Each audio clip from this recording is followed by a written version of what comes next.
Om Shanti. Good morning. आज मीठे बाप दादा की 14 तारीख के महावाक्य है 14 जनवरी। आज विशेष संक्रांति भी है। मकर संक्रांति की सभी भाई बहनों को अपनी अवस्था को संपूर्ण संपन्न बनाने की विशेष मधुरता के गुण द्वारा अपनी मर्यादा पुरुषोत्तम सर्वगुण संपन्न इन डिग्रियों को प्राप्त करने की ढेर सारी मुबारक हो, मुबारक हो, मुबारक हो। मीठे बच्चे, यह तन रावण की प्रॉपर्टी है। इसे रावण को देकर अशरीरी बन घर जाना है, इसलिए इससे ममत्व निकाल दो। यह तन, यह शरीर रावण की प्रॉपर्टी है। इसे रावण को वापस लौटाकर हमें घर चलना है, इसलिए बाबा कहते हैं इसे मोह ममत्व निकाल दो। ये रियल फैक्ट है, इसलिए बाप दादा हम बच्चों को सावधानी दे रहे हैं। प्रश्न है, सारे सृष्टि को शांति और सुख का दान देने की विधि क्या है? सारे सृष्टि को शांति और सुख का दान देने की विधि क्या है?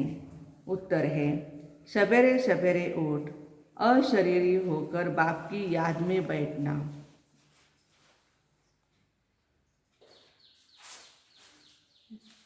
उत्तर है, सवेरे सवेरे उठ अशरीरी होकर बाप की याद में बैठना। यह है विश्व को शांति का दान देने की विधि। अमृत वेले 4 बजे उठ करके शिव बाबा को गुड मॉर्निंग करना और योग करना, अमृत वेला करना, अर्थात बाबा कहते हैं आप अशरीरी बन जाते हो तो पूरे विश्व में शांति का दान हो जाता है। स्वदर्शन चक्र फिराना, यह है सुख का दान देने की विधि। ज्ञान और योग से ही तुम एवर हेल्दी एवर वेल्दी बन जाते हो। जितना हम योग करेंगे, बाबा को याद करेंगे, ज्ञान सुनेंगे, उतना हेल्दी और वेल्दी बन जाएंगे और ये सृष्टि भी नई हो जाती है। गीत है आज का, मुझे अपनी शरण में ले लो राम। ओम शांति। यह भगत भक्ति मार्ग में गीत गाते हैं, हे राम अपनी शरण में ले लो। अंग्रेजी में कहते आश्रम में ले लो, मुझे सहारा दे दो। हिंदी अक्षर शरणागति का है। भगत गाते हैं क्योंकि रावण राज्य है, रावण को जलाते हैं, इससे भी सिद्ध है रावण राज्य है, क्योंकि राम राज्य में तो कोई रावण को जलाएंगे नहीं। इसका भी अर्थ कोई समझते नहीं। रावण का विनाश करने के लिए दशहरा करते हैं, यह भी एक निशानी है। अभी यह संगम है, तो इस समय राम की शरण में गए होंगे और रावण का विनाश किया होगा। पास्ट भी जो होकर के जाते हैं उनका ही नाटक बनाते हैं। तुम बच्चे जानते हो हम सभी रावण की जेल से निकल राम की आश्रम ली है। राम राज्य में रावण राज्य नहीं हो सकता है और रावण राज्य में राम का राज्य नहीं हो सकता है। गाया जाता है आधा कल्प राम राज्य सतयुग और त्रेता युग और आधा कल्प रावण राज्य द्वापर युग और कलयुग। राम राज्य सतयुग और त्रेता को कहेंगे। संगम युग पर जिन्होंने राम की शरण ली है वही राम राज्य में गए होंगे। तुम बच्चे जानते हो हम अभी किसकी शरण में आए हैं? राम की शरण में आए हैं। ये सारी दुनिया एक टापू है, चारों तरफ पानी है, बीच में है टापू, बड़े बड़े टापू में फिर छोटे छोटे टापू भी है। अब तुम बच्चों की बुद्धि में है रावण राज्य सारी दुनिया पर है। कब से शुरू होता है रावण राज्य? द्वापर युग से। समझा जाता है आधा आधा है। राम राज्य में सुख ब्रह्मा का दिन और रावण राज्य में दुख ब्रह्मा की रात। आधा कल्प सोझरा, आधा कल्प अंधियारा। सतयुग त्रेता में भक्ति का नाम निशान नहीं। फिर आधा कल्प भक्ति मार्ग चलता है द्वापर और कलयुग में। भक्ति भी 2 प्रकार की होती है। भक्ति भी 2 प्रकार की, एक व्यभिचारी और दूसरी अव्यभिचारी। अव्यभिचारी माना एक ही परमात्मा को याद करते रहना, और व्यभिचारी भक्ति में सब आ जाते हैं, 33 करोड़ देवी देवता है। द्वापर में पहले पहले अव्यभिचारी भक्ति होती है, कलयुग में व्यभिचारी भक्ति बन जाती है। अभी तो देखो कच्छ मच्छ आदि सबकी भक्ति करते हैं। मनुष्यों की बुद्धि को सतो प्रधान सतो रजो तमो होना ही है, इन स्टेजेस से पास होना है। बाबा समझाते हैं तुमने अभी राम अथवा शिव बाबा की गोद ली है। ईश्वर को बाबा कहते हैं। जब वह फादर है फिर फादर को सर्वव्यापी कहना यह कहाँ सुना? कहेंगे फलाने शास्त्र में व्यास भगवान ने लिखा। बाबा समझाते हैं सर्वव्यापी के ज्ञान से तुमको कुछ भी फायदा नहीं हुआ। सद्गति देने वाला जरूर कोई चाहिए, वह जरूर दूसरा होगा। सद्गति देते हैं गॉड फादर, यह तुम्हारा ईश्वरीय जन्म है। तुम अभी संगम पर हो। यह संगम का टाइम दिन में व रात में नहीं गिना जाता। यह छोटा सा संगम है, जबकि दुनिया बदलनी है। आयरन एज से बदल गोल्डन एज होती है। रावण राज्य से बदल रामराज्य होता है। जिस रामराज्य के लिए तुम पुरुषार्थ कर रहे हो, तो ऐसे ऐसे गीत भी काम में आते हैं। यह हुआ जैसे श्लोक, इनका अर्थ किया जाता है। राम की शरण में जाने से फिर तुम सुख अर्थात राम राज्य में आएंगे। एक कहानी भी है, तुम पहले सुख चाहते हो या दुख? बोला सुख चाहते हैं। अच्छा, क्योंकि सुख में फिर यह यमदूत लेने नहीं आएंगे ना। क्यों सुख चाहिए? सतयुग में कोई यमदूत नहीं आएंगे। परंतु अर्थ नहीं समझते। बाबा अच्छी रीति समझाते, तुम्हारी बुद्धि में है हमारा देवी देवता कुल बहुत ऊंचा कुल है। पहले ब्राह्मण कुल होता है, फिर देवता बनते हैं, फिर क्षत्रिय वैश्य शूद्र। तुम बच्चे जानते हो, हमने ही इन वर्णों से पास किया है। अभी आकर हम ब्राह्मण बने हैं। ब्राह्मण माना शुद्ध स्वच्छ। यह विराट रूप बिल्कुल ही ठीक है। वर्ण सिद्ध हो जाते हैं। 84 जन्म एक ही सतयुग में नहीं लिए जाते हैं। ये वर्ण फिरते रहते हैं। ड्रामा का चक्र पूरा हुआ, 84 जन्म भी पूरे हुए हैं। चक्र तो लगाना ही है, इसलिए दिखाया जाता है दैवी वर्ण में इतना समय 1250 दैवी वर्ण और 1250 क्षत्रिय। आगे यह पता थोड़े ही था कि कभी शास्त्रों में नहीं सुना था ऐसे वर्णों में आना है। तुम बच्चे जानते हो 84 जन्म कौन लेते हैं? आत्मा और परमात्मा अलग रहे बहुकाल, ये बात सिद्ध कर बतानी है। पहले पहले देवी देवता ही भारत में थे। भारत गोल्डन एज था। उस समय और कोई धर्म नहीं था। फिर चक्र को फिरना ही है, मनुष्य को पुनर्जन्म लेना ही है। चक्र पर समझाना बड़ा सहज है। बाबा डायरेक्शन देते हैं प्रदर्शनी में ऐसे ऐसे समझाना। इस समय जबकि हमको नई दुनिया में जाना है, तो बाबा कहते यह पुरानी दुनिया है। इस पुरानी दुनिया पुराने शरीर के जो भी संबंधी आदि हैं उनका बुद्धि से त्याग करो। माना अटैचमेंट नहीं होनी चाहिए। बाकी उनके साथ तो संबंध बनाने पड़ेंगे, उनको देखना पड़ेगा, जो भी है व्यवहार है उसको संभालना पड़ेगा। लेकिन जो टू मच ममत्व रहता है, मेरा मामा है, मेरा चाचा है, मेरा काका है, हाँ, तो बाबा कहते हैं इसे ममत्व मिटा दो। बुद्धि से नए घर का आह्वान करो। ये है बेहद का संन्यास। देह सहित जो भी पुरानी दुनिया के संबंध आदि हैं वह सबको भूलना है। बाबा कहते अपने को देही समझो। तुम असल में मुक्तिधाम में रहने वाले हो। सभी धर्म वालों को बाप कहते हैं अब वापस चलना है। मुक्ति को तो सब याद करते हैं ना। अभी चलो अपने घर, जहाँ से तुम नंगे आए थे। अब फिर अशरीरी होकर जाना है। शरीर को तो लेकर के नहीं जा सकते ना। ये शरीर माया की प्रॉपर्टी, रावण की प्रॉपर्टी है, इसलिए रावण आता है हमारे पास। इसको छोड़ करके जाना है ना, या लेके जाएंगे? हाँ, छोड़ करके जाना है। कब जाना है, कब आना है, ये चक्र समझना है। बरोबर सतयुग में देवी देवता धर्म के ही आते हैं, फिर नंबरवार आते जाते हैं। जब मूल वतन में सब आ जाते हैं तो फिर वापस जाना शुरू होता है। वहाँ तो आत्मा ही जाएंगी। यह तन तो रावण की प्रॉपर्टी है और रावण को दे करके जाना है। यह सब कुछ यहाँ विनाश होता है। तुम अशरीर होकर चलो। बाबा कहते मैं लेने आया हूँ। बाबा कितना सहज कर समझाते हैं। फिर धारणा भी होनी चाहिए, फिर जाकर औरों को समझाना चाहिए। तुम गारंटी करते हो बाबा हम सुनकर फिर औरों को भी सुनाएंगे, ज्ञान सुनेंगे भी, औरों को सुनाएंगे भी। जिनको ये प्रैक्टिस होगी वह सुना सकेंगे। तुम बच्चे जानते हो हमको इस दुनिया को पवित्र बनाना है, योग में रहकर शांति और सुख का दान देना है। इसलिए बाबा कहते हैं रात्रि को उठकर योग में बैठो तो सृष्टि को दान दो। रात्रि को माना अमृत वेले, 2 बजे कहें 3 बजे कहें। सवेरे सवेरे अशरीर होकर बैठते हो तो तुम भारत को बल्कि सारी सृष्टि को योग से शांति का दान देते हो, और फिर चक्र का स्मरण करने से तुम सुख का दान देते हो। सुख होता है धन से, तो सवेरे उठकर याद में बैठो, बस बाबा अब आपके पास आए कि आए, अब हमारे 84 जन्म पूरे हुए, तो सवेरे उठकर शिव बाबा को याद कर शांति और सुख का दान देना पड़े। योग और ज्ञान से हेल्थ और वेल्थ मिलेगी।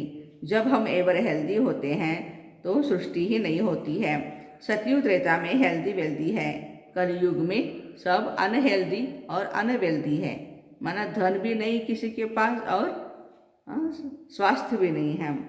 अब हम हेल्दी और वेल्दी बनते हैं, फिर आधा कल्प हमारा ही राज्य चलता है।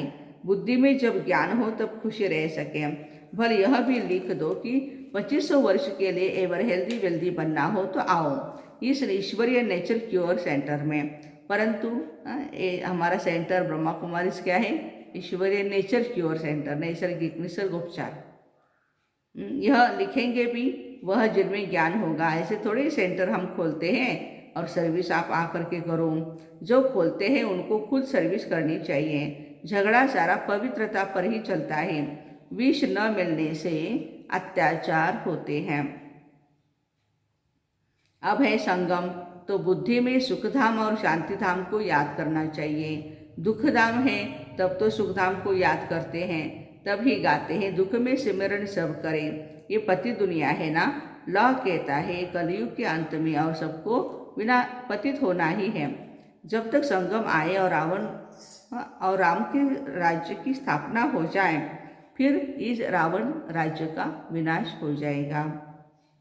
अब विनाश की तैयारी हो रही है, रावण राज्य खलास होना ही है।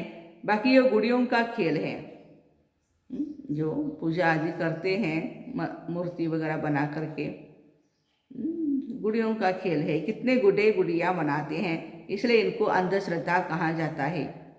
हाँ, उन मूर्तियों को प्यार से खिलाते हैं। अपने माँ बाप को भी खिलाना चाहिए ना ऐसे प्यार से। जो चैतन्य में देवताएं हैं हमारे लिए, है ना।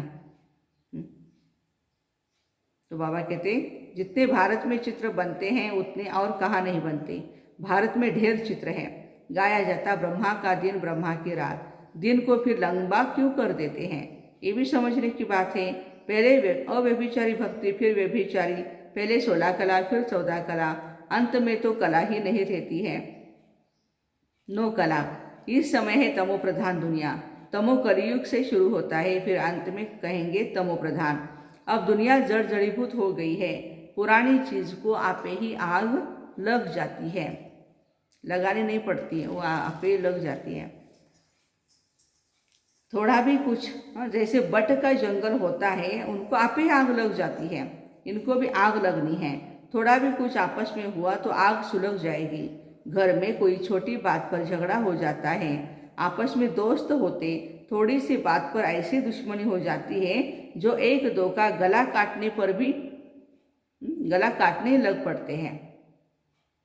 ये सब विशेष जो शराबी होते हैं ना, आपस में बहुत दोस्ती होती है इनके, लेकिन हाँ कुछ ना कुछ बात बिगड़ जाती है, बस एक दूसरे को मार देते हैं, बुद्धि भ्रष्ट हो जाती है।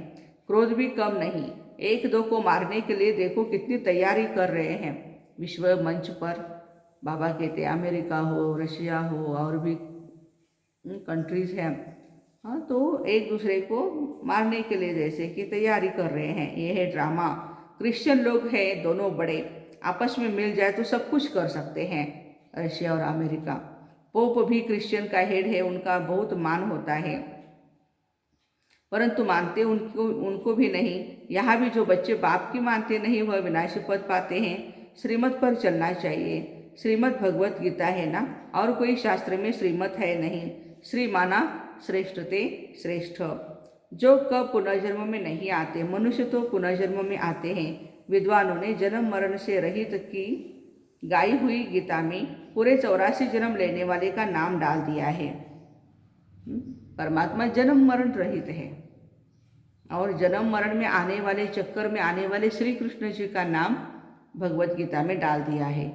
लेकिन भगवत गीता सुनाई है शिव बाबा ने, लेकिन शास्त्रों में क्या हुआ, बच्चे का नाम डाल दिया है।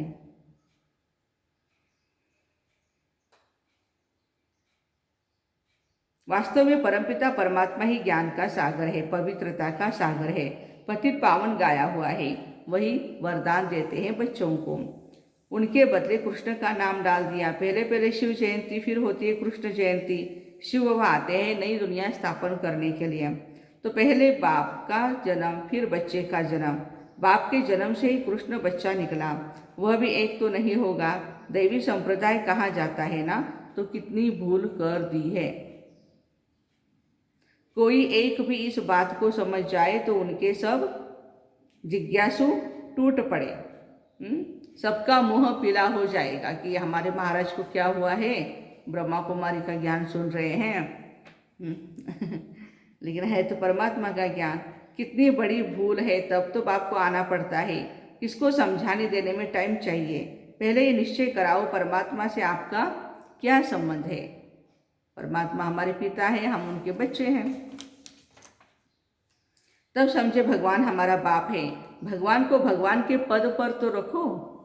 आज बाबा कह रहे हैं मैं भगवान, तू भगवान, ये भगवान, वो भगवान। आज भगवान के बाजार में परमात्मा कहते हैं अरे मेरा स्थान क्यों ले रहे हो आप सब, मुझे मेरे पद पर तो रखो।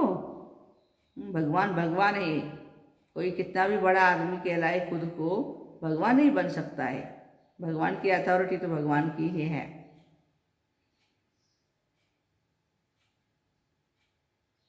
सब एक जैसे कैसे होंगे। हमारा भी भगवान, ये भगवान, वो भगवान। भगवान तो एक ही है, उनका नाम शिव है। सब एक जैसे कैसे होंगे। कहते हैं सब भगवान की लीला है, एक रूप छोड़ दूसरा लेते हैं। लेकिन परमात्मा कोई पुनर्जन्म थोड़े ही लेते हैं, आते भी एक ही बार ही, बस संगम युग पर एक के ही शरीर में आते हैं। ये बाप दादा दोनों ही कंबाइंड है और बच्चों को समझा रहे हैं। बाप दादा का अर्थ भी किसकी बुद्धि में नहीं है। तुम्हें माता से पिता तुम्हें कहते हैं, वो गॉड फादर भी कहते हैं, तो जरूर मदर चाहिए, परंतु किसकी बुद्धि में नहीं आता है। बच्चों को समझाया तो शरण कब ली जाती है। जब रावण राज्य खत्म होता है तब राम आते हैं। राम की शरण लेने से ही सदगति मिलती है।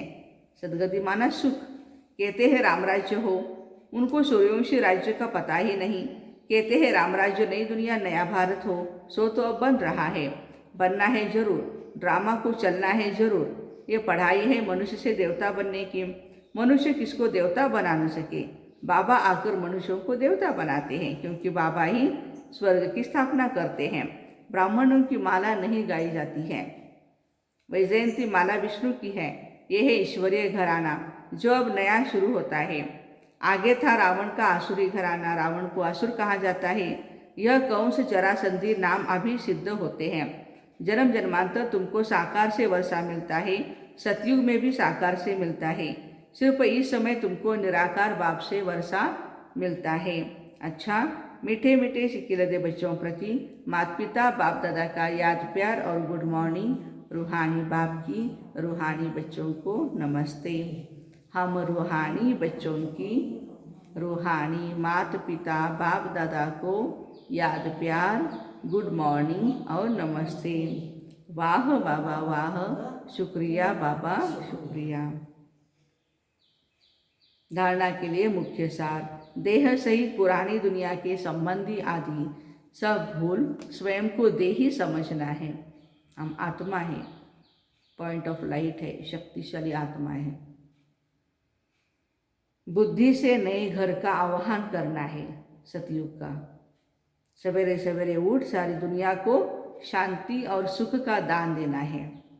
वरदान, आकारी और निराकारी स्थिति के अभ्यास द्वारा हलचल में भी अचल रहने वाले बाप समान भव।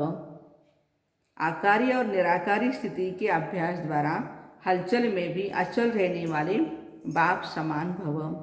विस्तार है। जैसे साकार में रहना नेचुरल हो गया है, ऐसे ही मैं आकारी फरिश्ता हूँ और निराकारी श्रेष्ठ आत्मा हूँ। यह दोनों स्मृतियाँ नेचुरल रहे। आकारी फरिश्ता, शरीर दिखाई देता है सबका, तो फरिश्ता देखिए, फरिश्ता आया है, फरिश्ता बैठा है, फरिश्ता सेवा कर रहा है। क्योंकि शिव बाप है निराकारी और ब्रह्मा बाप है आकारी। अगर दोनों से प्यार है तो समान बनो। साकार में रहते अभ्यास करो, अभी अभी आकारी अभी अभी निराकारी, तो यह अभ्यास ही हलचल में अचल बना देगा।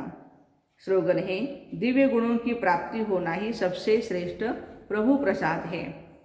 दिव्य गुणों की प्राप्ति होना ही सबसे बड़ा प्रभु प्रसाद श्रेष्ठ है। लवलीन स्थिति, जो प्यारा होता है उसे याद नहीं किया जाता है, वो स्वतः ही याद आता है।